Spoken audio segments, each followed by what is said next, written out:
Kakalosh Boker or Bekiim Halacha 5, Siman Lamed Chet, this is Siman 38, Halacha Chet. Okay, this is day 75, page 201, Halacha Chet. Bachurim Ravakim. Right? When you have a man that is not, or not, it's not, okay, I wouldn't call him a man. Okay, well, yeah, you could call him a man. Yeah, single men. Right? Ravakim, lo yanichu a bachur. Right? That's a weak to call them bachurim. But here he says men who have not yet married. Okay. So, lo yanichu tefillin de Rabbeinu Tam. They should not put on tefillin av Rabbeinu Tam. Unless they know and they're confident that they could keep their thoughts pure, right, while wearing the tefillin. Okay, that's the ruling of, if you look in the footnote of the Rishon LeZion, right, that he says that Bachur here calls him bachelor, must make every effort to avoid thinking of desire of women regarding tefillin Rabbeinu Tam. It's best not to wear them, basically. Okay, and why? Because if Rabbeinu Tam is less compelling, which means that zelo mamash chova, so therefore, what are you doing now? Akshav imun asui as mistama hu ken yechol lishlot al atzmo. That means he could probably, control himself, and he should wear both. That is the shita also of Rav Ben Zion, as well as is brought down in the name of the Ben Ish Chai and the name of the Oziel Kadosh. Okay, fine. Din tet, right? Din nashim mitzat tefillin. Are women allowed to wear tefillin? Let's see. Yeah, so it says here, tet. Yeah, nashim. Yeah, nashim. Yeah, turot. By the way, you should know it's not that simple. Yeah. Okay, let's see. Very good. Let's see. Very good. Let's see. Nashim peturot mi mitzvah tefillin. So women are exempt from mitzvah tefillin. Neshi mitzvah tefillin zman grama, because that is mitzvah tefillin zman grama, which means it's time bound. Women are always above time. Remember that. It doesn't exist time by a woman. I'm sure you learned that by now, Richard. Right? You come and you tell your wife you want her to be ready at 5:30. It means 6:30. So therefore, they're not time. They're not. There's no such thing as time bound. So therefore, mitzvah tefillin zman grama does not apply to women. Okay. However, though, im ratzu lachmin al atzmam velanichan. What happens if they want to put it on? Right? So it says here, mochin biadam. We rebuke them. We protest them. We tell them that they're not supposed to do so. So look in the footnote, right? 284. Right? This is going to be an incredible footnote, obviously. Gemara. The Gemara Masechet Berachot says, women are patur from mitzvah tefillin. Okay? Turot. Rashi explains that the mitzvah does not apply not on nighttime or on Shabbat, and therefore it's mitzvah zman grama. Umimela, they're going to be patur. Shulchan Aruch disagreed with Rashi. He says technically there's a mitzvah to wear tefillin at night time, just like during the day, as we learned in Siman 30. Nevertheless, there's definitely no mitzvah tefillin on Shabbat Yom Tov. So the Shulchan Aruch, no. But the Shulchan Aruch does argue on Rashi, and he says no, there is a mitzvah to put on night time. We just don't do it technically, whatever it is. But on Shabbat Yom Tov, for sure not. The Rama cites several Rishonim ruling that a woman may not be permitted to wear tefillin even if they were wished to volunteer to fulfill the mitzvah. So the Rama brings down Rishonim that they're not allowed to. By the way, you should know, do you know there's a Yonatan and Oziel that he says on Lo Yechli Gever Alisha Velo Tilbash Isha, right? So that means basically men are not allowed to wear women's clothes, women. So he learns that that's tzitzit tefillin. That means a woman's not allowed to wear tzitzit tefillin. That comes from the pasuk Lo Yechli Gever Alisha. That's Yonatan Oziel. Yonatan Oziel is a Tana. You understand? So talking about yeah. So you're right. So obviously that means they didn't learn like that, because it all depends. Because according to Unkelus, it's only speaking about klezain, which is weapons. So then that would be against women coming and taking up weaponry. Right? Yeah. He quotes Yonatan Oziel. Very good. So he says here, right? The Mishabra explained that this is the reason why women are not trained from their youth to maintain a clean body while wearing tefillin.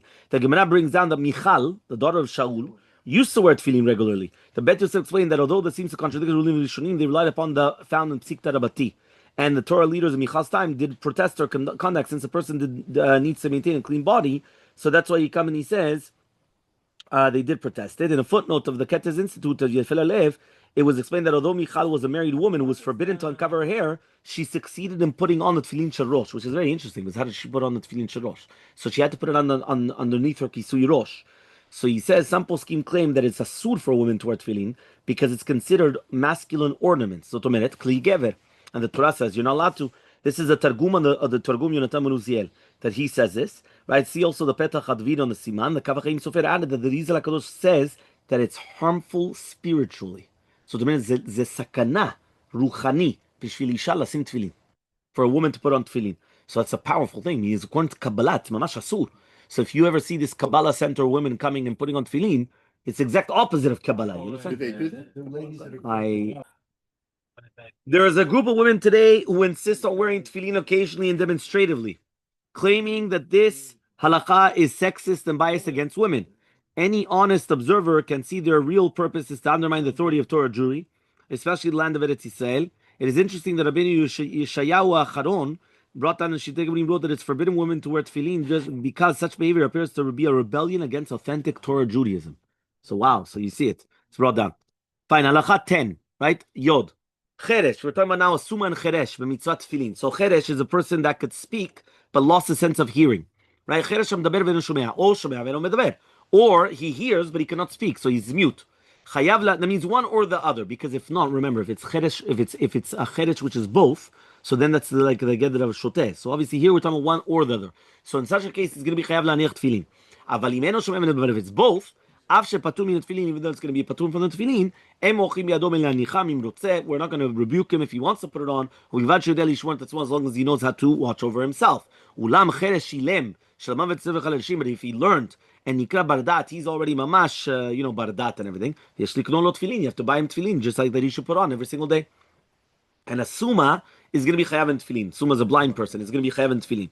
So look in 285 on the bottom. He says the Talmud, the Gemara says that according to Rabbi Yehuda, a suma is patur mikol mitzvot, but the Chachamim say that a suma is going to be chayav v'chol mitzvot, just like a regular person. The halacha goes like Chachamim, is explained in the Chazon Ovadia. But the Rosh comes and he brings down a gown that a blind person is exempt from the mitzvot of the tefillin tzitzit based on uritemoto. So if it's uritemoto, he has to see it, and if he can't see it, so then he's going to be patur. So he says, right? He says he added that the tzitzit did not exempt him for the tefillin. He added that the gown cannot claim support from Rabbi Eliezer, but it says that they're going to see the tefillin sharosh. So as far as maintaining a clean body, a blind person could maintain a clean body. The Bet Yosef brings down the Rosh as a discussion of the subject, but the Shulchan Aruch here does not mention anything. The Eliyah Rabbah explained that this is because Maran ruled like the Rosh, and therefore there's no reason to mention anything special about a blind man, right? He says Achronim all concurred with this ruling. Okay? Halacha Yud Bet. Okay? Asul la'avel b'yom harishon levlo.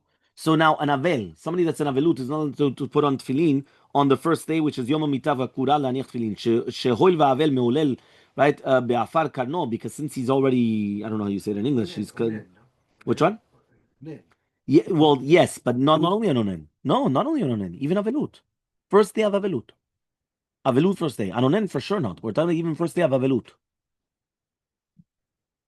No, because it could be that there was a difference between Yom HaKvura and Yom HaMitah. That's what he just said. If it's not the same day, Yom HaMitah, Yom HaKvura, so according to Rav Ovadia, you do put it on. So then for sure, yes, because that's Rav Ovadia. That's according to Rav Ovadia. Yeah, that's Rav Ovadia. That's Rav Ovadia. Which one? No. What happens like this? One more time. Ononen does not wear talit and tefillin. All of a sudden they buried him. Does he now put on talit and tefillin? כבר קברו אותו. כל היום הוא לא מניח. אז יום הראשון לא מניח, אבל זה דווקא לפי רב עובדיה, אם זה היה יום המיטה וקבורה באותו יום. מה קורה אם זה היה יום אחר? זאת אומרת, הוא נפטר היום הוא לא שם, או כן, שם לא משנה מה, אבל הוא עונן. מחר קברו אותו, אם זה לא יום המיטה, ורק יום הקבורה, so he does put it on. Yes, but according to Moroccan customs, no. Moroccans, no. No, because that's still Yom HaRishon של זה. But look what it says here. אסור לעבר ביום הראשון לאבלו שיום המיטה גבורה. That it's דווקא the day of death and the day of קבורה to put on תפילין. שהואיל והאבל מעולה באופרו וכהן ראוי לו לשניח תפילין. Right? It's not proper. ואם מיטה ביום אחד והקבורה ממחרת. What happens if he died today and they buried him tomorrow? There's a machlok of the poskim if he's going to put tefillin biyom hakvura. According to a lot of poskim, he doesn't put it on. Yeah, right? You see, that means that's a rova poskim. Rova poskim, and that's what the Moroccan custom. Yeah, you see, the Moroccans always go like the majority, right? But what does that mean? The majority of the poskim say that you do not put it on even the next day. The day of the funeral. Right? אבל כמה פוסקים כתבו שיניח תפילין ביום הכבודה שאינו יום המיטה, להלכה, if somebody is going to ask, אומרים לו שיניח תפילין בקצינה בלא ברכה. He puts on tefillin without a bracha, privately. We did it mincha, maybe put on tefillin mincha. They put it on, say mincha. But without a bracha, because ספר ברכה להקל. וביום השני יניח תפילין אחר לנצח חמה. And then the second day he's going to put on the tefillin after the נצח חמה. ומיהו, however, though, אם נקבר בבין השמשות, if he was buried during בין השמשות, so it comes out that למחרת, after נצח חמה, he could put it with the bracha, because since it was during בין השמשות, maybe it was daytime. So kilu it's the next day, so then it could be. right? V'met b'Shabbat. What happens if you died on Shabbat and then he was buried on Motzei Shabbat, right? Or on Sunday. So he doesn't put it on Sunday at all. And on Monday, he will put it on after Netzach Hama. Okay? Very good.